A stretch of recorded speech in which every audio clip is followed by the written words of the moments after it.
शिव शिव शिव शिव शिव मालिक करा तानी मदिरा पान बाकी राउर परार कहीं और बिचरा करा का पंडित सवाब को नशा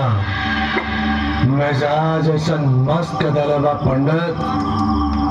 क्यों करा आगे सारा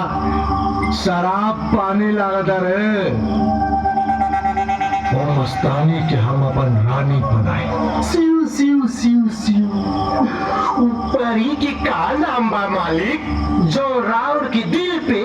मोहब्बत के हार हारी लगा देली बिया कजरी कजरी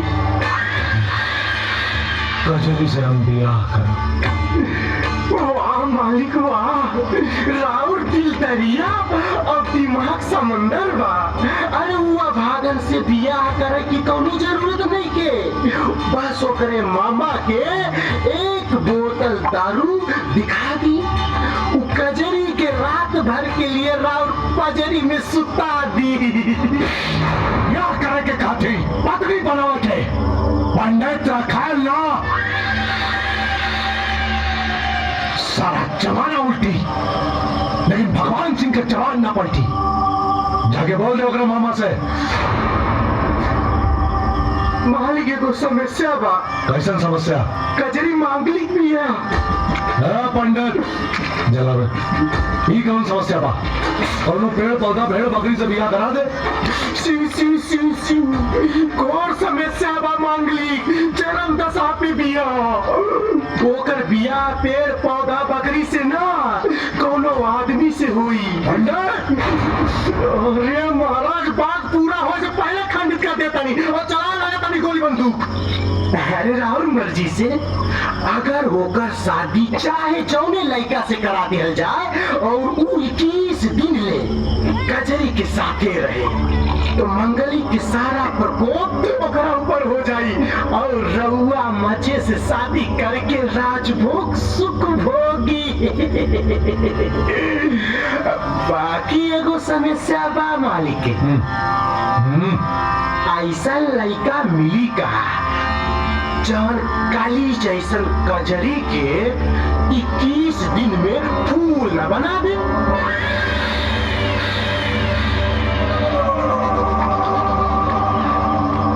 नलगाल पंडित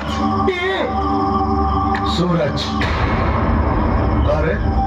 ब्याह करबे ना मालिक रउआ अगर के उनके गर्दन काटे के कहीं ना तो हम करेजा काट के रउआ के दे दे लेकिन शादी बर्बादी के झंझट में हमके मत फंसाई मालिक सूरज तू हमारा कहले पे लोगन के मर ले कट ले अरे लेकिन असली वफादार वो होला जब मालिक के काला पे जान दे देना हाँ तो जान देवे के बारी है देख 21 दिन बाद अगर तू बच गई ले तो राजभोग में खा मालिक मौत से के डरेला मालिक ये जिंदगी तरावरे हवे चाहे तो आखिरी वह चरण में अपन गर्दन काट के दे दे लेकिन ये सब झंझट हमरा ना बुझाला मालिक और हमके राज नहीं क्या करेंगे हमके तरह पूरा जीवन गुलाम बन के रहेंगे मालिक गुलाम बन के तो ठीक बा पर जब हम कहा था चुपचाप कर है?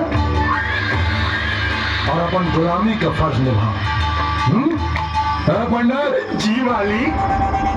कजरी के घरे ब्याहे का न्योता लेके जाओ कि सूरज के साथ अगर ब्याह हुई और बिना मुहूर्त के जितना जल्दी हो सके ब्याह तय कर और अगर मामा से कह दिए कि शादी का सारा खर्चा ठाकुर भगवान सिंह उठेंगे और आगे से वो मामा देसी ना बेलायती भी समझी काम हो गई मालिक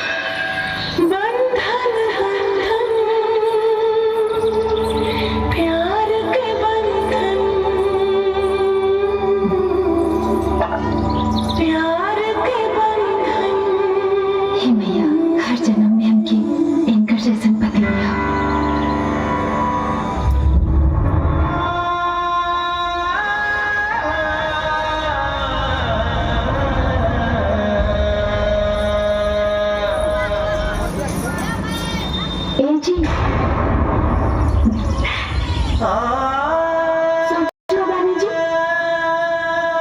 आज से अपन नया जिंदगी के शुरुआत होके जा रहे बा। बस समझ ली कि